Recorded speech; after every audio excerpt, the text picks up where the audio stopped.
আজ নিত্যানন্দ প্রভুর আবির্ভাব একাচকরায় আজকে অনেক বড় অনুষ্ঠান, গত 5 দিন ধরে চলছে, আরো 3 দিন চলবে। তো আমি 2-3টে জিনিস বলতে চাই। প্রথমত হচ্ছে যে নিত্যানন্দ প্রভু হচ্ছেন শ্রী চৈতন্য মহাপ্রভুর অভিন্ন আত্মা।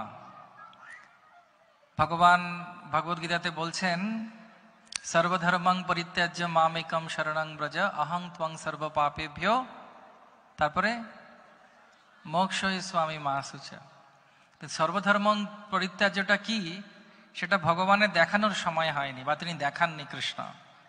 সেই জন্য শিল প্রভুপাদ তার শ্রীমদ্ ভাগবতমের মুখবন্ধে বলছেন যে কৃষ্ণ নিজে আবার এলেন আপনি আচরে বিধি জীবেরে শেখাবার জন্যে যে ভক্তি কি, সর্বধর্ম পরিত্যাজ্যটা কি।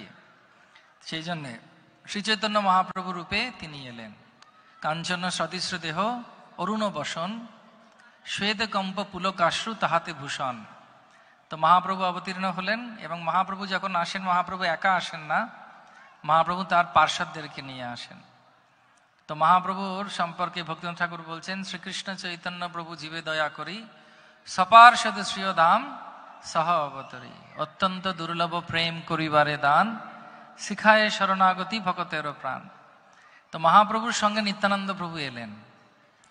তো আমরা অনেকে ভাবতে পারি যে আমরা অনেকদিন ধরে ভক্তি করছি, আমরা নিশ্চয়ই অনেক কিছু করছি, কিন্তু ভক্তিটা কি সেটা তিনি তার পার্শ্বদের মাধ্যমে আমাদেরকে বোঝালেন। মহাপ্রভু এবং নিত্যানন্দ প্রভুর উপরে 3টি গ্রন্থ আছে, চৈতন্য চরিতামৃত, চৈতন্য ভাগবত এবং চৈতন্য মঙ্গল। এবং চৈতন্য ভাগবত যেটা, সেখানে নিত্যানন্দ প্রভু সম্পর্কে খুব সুন্দর বলা হচ্ছে। নিত্যানন্দ প্রভু সম্পর্কে কি বলা হচ্ছে, দুটো জিনিস আলোচনা করব, যে ভক্তিপথে যেটা আমাদেরকে সাহায্য করতে পারে, বা আমার খুব হৃদয়ে লাগে এই দুটো জিনিস নিত্যানন্দ প্রভু সম্পর্কে। ওনার গুণের বর্ণনা করতে গেলে তো এত গুণের বর্ণনা হবে যে দিন রাত কাবার হয়ে যাবে। তো প্রথম যেটা, সেটা হচ্ছে নিত্যানন্দ প্রভু তার যখন বাল্য সখাদের সঙ্গে লীলা করছিলেন, তিনি সবসময় কৃষ্ণ লীলা এবং রামলীলা তিনি বাচ্চাদের সঙ্গে খেলতেন। তো সেখানে বৃন্দাবন দাস ঠাকুর একটা খুব সুন্দর কথা বলছেন। তিনি বলছেন, তার ব্যাখ্যা করলে হয় যে সবসময় তিনি কৃষ্ণ লীলা এবং কৃষ্ণকে মনে করাবার জন্য বাচ্চাদেরকে সঙ্গে রাখতেন, সেই লীলাগুলোই তিনি প্রকট করতেন। তো আমরা যদি দেখি, স্মর্তব্য সততম বিষ্ণু বিস্মর্তব্য না কদা অনুচিত, কখনো ভগবানকে ভুললে চলবে না। আমরা কষ্ট পাই কেন? কেন কষ্ট পাই? কৃষ্ণ ভুলি জীব অনাদি বহির্মুখ, অতএ মায়াতারে দেয় সংসার দুঃখ। কৃষ্ণ ভুলি জীব ভগবাঞ্ছা করে, নিকটস্থ মায়াতারে ঝাপটিয়া ধরে। তো নিত্যানন্দ প্রভু নিজের মাধ্যমে দেখালেন যে কিভাবে সব সময় কৃষ্ণকে স্মরণ করা উচিত। অনেক সময় আমাদের মনে হয় মন্দিরে যেতে ভালো লাগে, সেন্টারে যেতে ভালো লাগে, কিন্তু ভালো লাগার জন্য ভক্তি করলে হবে না। অনেকে ভালো লাগে না, নিত্যানন্দ ত্রয়োদশী আসছে, একদিন খুব মজা হবে, কিন্তু মজা করার জন্য ভক্তি করে লাভ নেই। ভক্তি মানে কি, নিত্যানন্দ প্রভু নিজে দেখাচ্ছেন সবসময় কৃষ্ণকে মনে রাখতে হবে। যখন কৃষ্ণকে সবসময় মনে রাখবো, তখন আমাদের আর দুঃখ হবে না। সেটা হচ্ছে প্রথম জিনিস। দ্বিতীয় জিনিসটি, সেটা হচ্ছে নিত্যানন্দ প্রভু তার আচরণের মাধ্যমে আমাদেরকে দেখালেন, যখন মহাপ্রভু 24 বছর মায়াপুর নবদ্বীপে থাকলেন এবং 24 বছর জগন্নাথপুরীতে থাকলেন সন্ন্যাস নেবার পর। এই 24 বছর যে তিনি থাকলেন জগন্নাথপুরীতে, তার মধ্যে 18 বছর ছিলেন পুরীতে, আর 6 বছর গমনাগমন করলেন বৃন্দাবনের লুপ্তধাম উদ্ধার এবং দাক্ষিণাত্য বিজয় করা। সেই সময় মহাপ্রভুর সব লীলায়, অর্থাৎ কি বলে, নবদ্বীপ লীলা, মায়াপুর লীলায়, এবং কিছু বছর তিনি যখন ছিলেন জগন্নাথপুরীতে, সেই লীলাতেও কিন্তু নিত্যানন্দ প্রভু সবসময় ছিলেন। প্রভুপাদ বলছেন যে কৃষ্ণ আর বলরামের মধ্যে কোনো অন্তর নেই, শুধু রং ছাড়া। ঠিক সেরকম ভাবে এই গৌরাঙ্গ মহাপ্রভু নিত্যানন্দ প্রভু হচ্ছেন ব্রজেন্দ্র নন্দন, যেই শচীসুত হলো সেই বলরাম হইল নিতাই।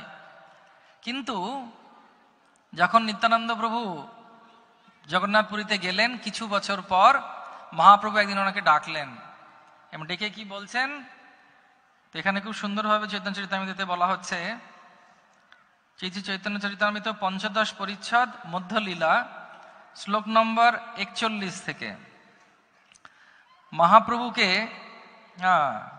মহাপ্রভু সব আচার্যদেরকে এবং ভক্তদেরকে আদেশ দিচ্ছেন, সবাই একটু মন দিয়ে শুনুন, যদি জেগে থাকতে পারেন আরো ভালো হয়। হরে কৃষ্ণ। তো এখানে তিনি বলছেন, আচার্যরে আজ্ঞা দিল করিয়া সম্মান, অচণ্ডাল আদি কৃষ্ণ ভক্তি দিও দান। তিনি আচার্য অদ্বৈত আচার্যকে ডেকে বললেন সবাইকে কৃষ্ণ প্রেম দেওয়ার জন্য। তো ওনাকে দেবার পর তিনি নিত্যানন্দ প্রভুকে বলছেন, সবাই মন দিয়ে শুনুন। নিত্যানন্দে আজ্ঞা দিল যাহাও গৌড় দেশে, অনর্গল প্রেম ভক্তি করিও প্রকাশে। রামদাস গদাধর আদি কত জনে, তোমার সহায় লাগি দিনু তোমার সনে। মধ্যে মধ্যে আমি তোমার নিকটে যাইব, অলক্ষিতে রহি তোমার নৃত্য দেখিব। তো মহাপ্রভু নিত্যানন্দ প্রভুকে বললেন তুমি বাংলায় ফিরে যাও। এবার চিন্তা করুন, যদি এরকম কোনো পরিস্থিতি হয় যে আপনি একদিন একজনের সঙ্গে গুরুদেবের সঙ্গে রয়েছেন, আপনার খুব ভালো লাগছে, ভাবুন লক্ষ্মী গোবিন্দ প্রভু আপনাকে একদিন বলল, এই শোনো তুমি এখন বাঁকুড়ায় চলে যাও, তোমাকে আর কলকাতায় থাকতে হবে না, ওখানে গিয়ে প্রচার করবে তুমি। কেমন লাগবে? প্রভু আমি কি দোষ করেছি?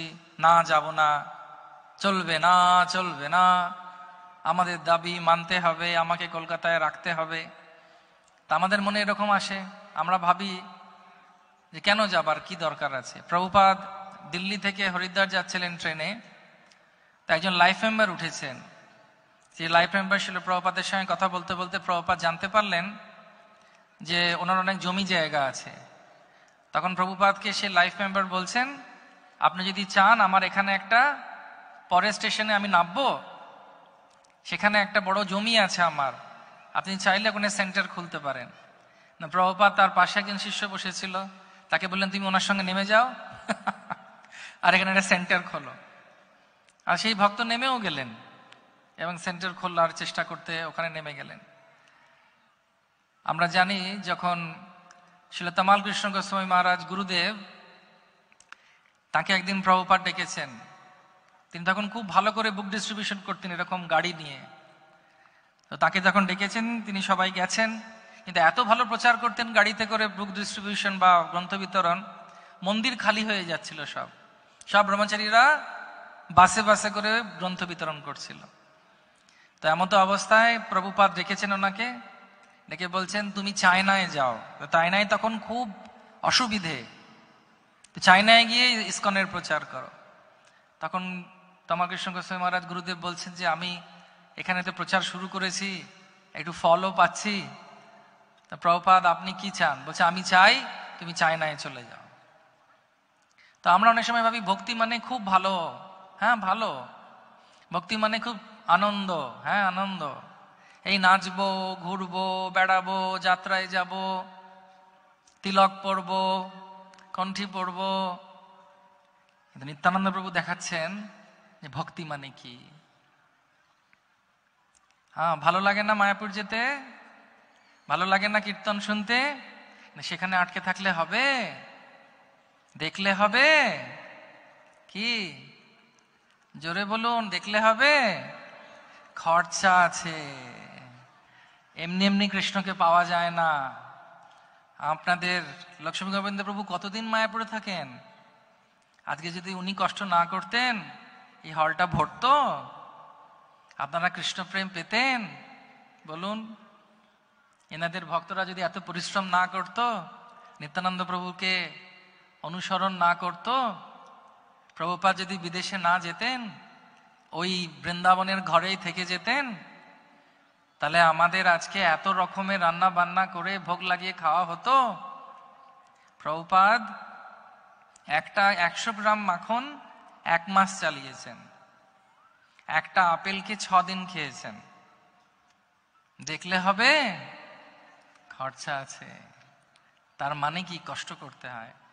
তা আমরা যত বেশি করে ভাববো আরামে ভক্তি করব, ভগবান বলছেন ইয়ে যথা মাম প্রপদ্যন্তে তম সতীব ভজাম্যহম, আপনাকে আরামেই রেখে দেবেন। আর যখন ভগবত ধামের জায়গাটা আসবে বলি একটু বসো, সিট খালি হলে ডাকবো। সেই জন্য আমাদের উপর দায়িত্ব।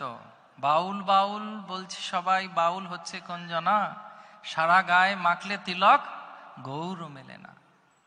সেই জন্য নিত্যানন্দ প্রভুর স্বরূপে শ্রী গৌরাঙ্গ মহাপ্রভু তার কৃপা দিলেন। কিভাবে? নিত্যানন্দ প্রভুকে বললেন চলে যাও, গৌড়ে যাও। বাঙালি হচ্ছে পড়ুয়ার জাত, খালি পড়তেই থাকে, কিন্তু ঘরে থেকে কিভাবে ভক্তি করতে হবে তুমি গিয়ে দেখাও। তো নিত্যানন্দ প্রভু একবারের জন্য বলেননি আমি যাব না। হ্যাঁ, আন্দোলন করেননি, আমাদের দাবি মানতে হবে, চলবে না চলবে না, আমি বাংলায় যাব না যাব না, তুমি যেখানে সেখানেই থাকবো, দেখি আমাকে কে বার করতে পারে, দেখি কার বুকের পাটা কত আছে, আমাকে করবে।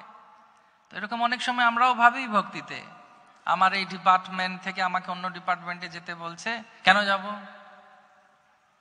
কিন্তু যে ভক্ত, তার মন খুব নির্মল, সে যা গুরুদেব বলছেন সেটাই শোনে।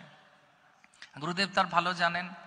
ছিল ভক্তি সিদ্ধান্ত সরস্বতী ঠাকুর এক জায়গায় শুনলেন যে ওনার যে মঠ উনি খুলেছেন আলান্নাতে, ওখানে একজন ব্রহ্মচারী খুব দাদা হয়ে গেছে। দাদা মানে বোঝেন? দাদাগিরি, একদম আস্তে। তো দাদাগিরি করছে।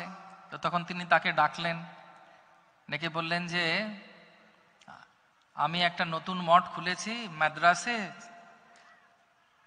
তুমি ওখানে চলে যাও। 2 মিনিটের ভেতরে তিনি তার পুঁটলি, তখন তো আর ট্রলি ছিল না, ব্যাগ ছিল না, পুটলিগুলো নিয়ে এসে গুরুদেবের কাছে প্রণাম করে বলছেন কখন যেতে হবে। তখন ভক্তিসিদ্ধান্ত ঠাকুর বলছেন তোমাকে যেতে হবে না, এখানেই থাকো। এটা হচ্ছে ভাব। ভক্তি সিদ্ধান্ত সরস্বতী ঠাকুরকে প্রভুপাদ বললেন উল্টো ডাঙ্গার ছাদে, যাও বিদেশে, তোমরা কবে প্রচার করবে? মহাপ্রভু বলেছেন সবাইকে। তা প্রভুপাদ অপেক্ষা করলেন, কিন্তু গেলেন। প্রভুপাদ গেলেন, কষ্ট করলেন, আজকে আমরা কেষ্টকে পাচ্ছি। কিন্তু তার মানে এই নয় যে আমরা সবকিছু ওনাদের উপর ছেড়ে দেব। আমাদেরকেও পরিশ্রম করতে হবে। আমাদেরকেও যদি সময় আসে, যদি আমাদেরকে লাগে সেবা লাগবে, হ্যাঁ আমি তৈরি। কারা কারা তৈরি সেবা দিতে? হ্যাঁ ব্যাস, দ্যাট ইজ। আর একটু হাত তুলুন দেখি। জয় নিতাই। এদিক থেকে আমি হাত দেখাবো, ওদিক থেকে জয় নিতাই বলা শুরু হবে, ওদিকে থামবে, ঠিক আছে? এদিক দিয়ে জয় নিতাই। না না হচ্ছে না, ওদিক দিয়ে ওদিক থেকে সব জয় নিতাই, তারপরে এটা, তারপরে এটা, এরকম। 1 মিনিট, রেডি?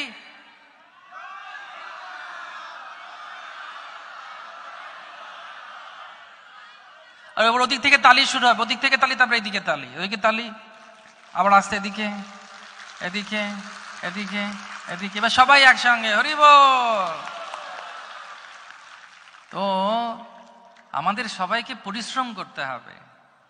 যদি আমরা পরিশ্রম না করি তাহলে ওই আরামেই বসে থাকবো। যে যত ঘাম দেবে গৌরাঙ্গ মহাপ্রভুর জন্য, নিত্যানন্দ প্রভুর জন্য, তার হৃদয়ে তত কৃষ্ণ প্রেম আসবে। হ্যাঁ, ভগবান বলছেন নেহা বিক্রমণাস্তি প্রজ্ঞাবাদে বিদ্যতে স্বল্পমপিয়স্য ধর্মস্য ত্রায়তো মহতো ভয়াৎ। একটু করলেই হবে। একটুতে কি মন ভরে? পনির 1 পিসে হয়ে যায়?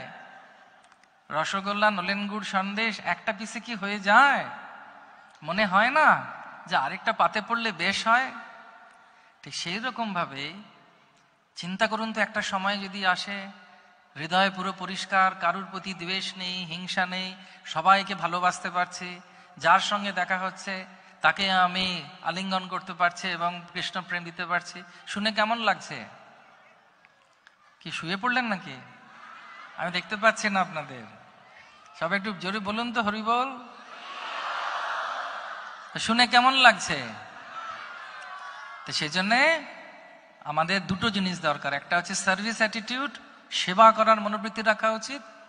আর একটা হচ্ছে গ্র্যাটিটিউড। গ্র্যাটিটিউড মানে ধন্যবাদ দেওয়া উচিত, তারা এটা আমাদের জন্য আয়োজন করছে। ভক্তি কি বলে, গীতা কোর্স যদি না থাকতো, প্রভুপাদ যদি না থাকতেন, তাহলে কি আমরা পেতাম এত ভালোবাসা? আমরা জানি না লেকে কোথায় বসে থাকতাম, হরে কৃষ্ণ, আর এগোচ্ছি না। বা ভিক্টোরিয়াতে বসে থাকতাম, সঙ্গে কে থাকতো জানি না।